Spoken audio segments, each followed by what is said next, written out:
Welcome back, everyone, to the Foundry by Forge College.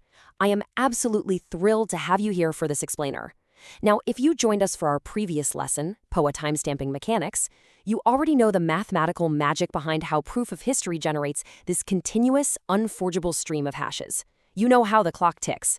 But today we're taking that theory and plugging it directly into the real world. We're going to look at how PoH fits right into Solana's architecture. We'll zoom out from the raw math and look at the actual network blueprint, so you can see exactly how these cryptographic timestamps drastically reduce the need for nodes to constantly talk to each other. Okay, let's dive right into this. Here is our agenda for today. First, the cryptographic clock. Then, the conveyor belt metaphor. Third, the factory floor components. Fourth, a transaction flow example. Next, where consensus steps in. And finally, a summary and next steps. All right, let's get moving. Section 1. The cryptographic clock, moving from mechanics to architecture. To set the stage, let's briefly recap what we already know. Proof of history is at its core a continuous, verifiable stream of hashes. Think of it as a single, constantly ticking clock that literally only moves forward. Every single tick, every hash, proves that a specific moment in time occurred before the next. It creates this single, monotonically advancing index. But that brings us to a very practical question.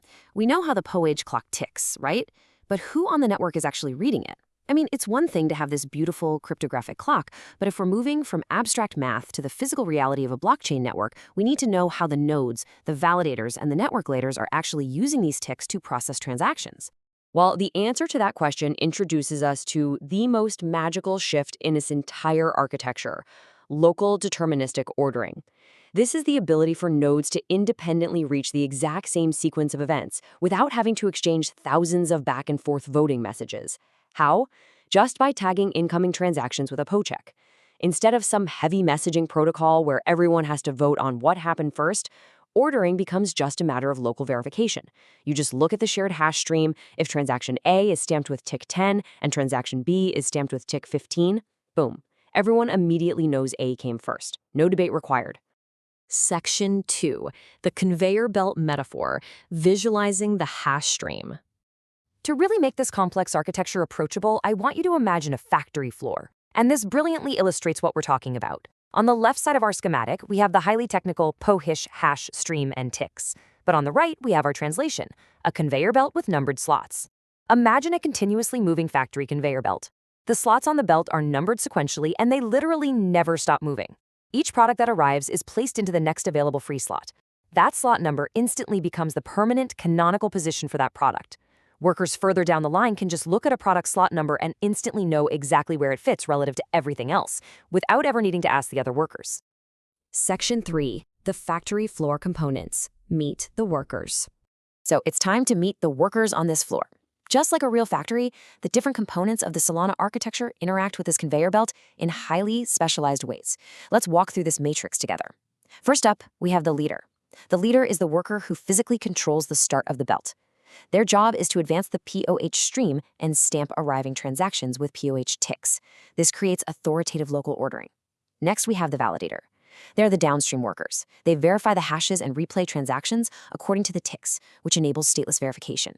Then there's the gossip network. Think of this as the factory intercom system. It carries the PoH metadata with the transaction messages, significantly reducing ambiguity as information spreads. Fourth is the execution engine. This worker uses the PoH positions to coordinate parallel execution windows.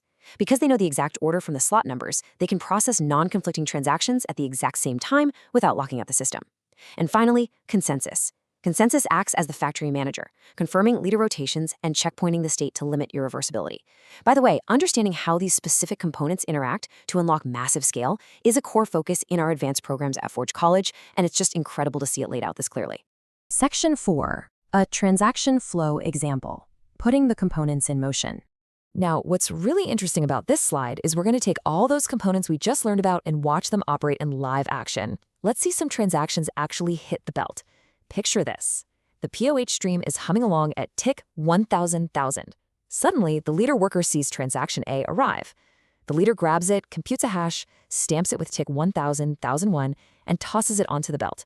A split second later, transaction B arrives. The leader advances to tick 1,000,002, tags B, and throws it on the belt. Then the leader has to do a little bit of network housekeeping, maybe tying their shoes, checking some internal data. By the time transaction C arrives, the clock has advanced, so the leaders stamp C with tick 1000,005. Because the network carries these exact tick numbers, every single downstream node instantly knows that A came before B and B came before C. Zero back and forth voting. But you might be wondering, what happens if a downstream validator worker drops their coffee, gets distracted, and falls behind? Well, it's remarkably simple to fix. Step 1. The validator simply requests the missing PoH segment. Step 2. They mathematically replay the PoH hash stream to verify its integrity. And Step 3. They execute the transactions they missed in strict tick order. Because the conveyor belt's numbering is mathematically verifiable via cryptography, the validator converges deterministically. They end up with the exact same state as everyone else on the network, entirely on their own. Section 5. Where consensus steps in, the factory manager. Now, this conveyor belt system is incredibly fast and efficient, but it does have a critical limitation. What happens if the worker controlling the belt, the leader, goes rogue? What if they start putting items in the wrong slots or try to run two belts at the same time? So the crucial point is this. Proof of history is an ordering primitive, not a consensus algorithm for finality. Consensus is still absolutely necessary. We need it to change the leader on schedule, to finalize checkpoints so that history becomes permanent, and to handle conflicting leader behavior or network forks. PoH tells us the exact order of events during a well-behaved leader's turn. But consensus is the manager that makes sure the leaders are actually playing by the rules and finalizes the work at the end of the shift. Section 6. Summary and next steps. The 3 practical principles. Let's move to our key takeaways and see how this all builds into something actionable. We've mapped the abstract math of PoH onto the physical architecture of the network. So what does this mean for us in practice? It boils down to 3 core principles. Number 1. Treat PoH as an authoritative local sequence. When you see a PoH tick on an event, you can place it deterministically without extra messaging. Number 2. Exploit PoH for pipelining and parallelism. Because you have a guaranteed order, you can safely process non-overlapping transactions simultaneously, which, by the way, is the secret to massive throughput. And number 3. Reserve consensus for leader rotation and finality. Let PoH do the heavy lifting for timestamping and save the expensive consensus voting for when it's truly needed to prevent bad actors and finalize the chain state. I'll leave you with this provocative question to ponder. When exactly does PoH-derived order suffice for state progression, and when is consensus voting absolutely necessary for irreversible finality? Finding that exact boundary is the key to mastering high-performance blockchains, and it's exactly what we're going to be covering in our next explainer, PoH and Consensus Basics. I highly encourage you to keep this momentum going. Head over to forge.college to explore more of our advanced materials, dive deeper into these concepts, and continue your Web3 education with us. Thank you so much for joining me today on this architectural deep dive, and I will see you in the next lesson.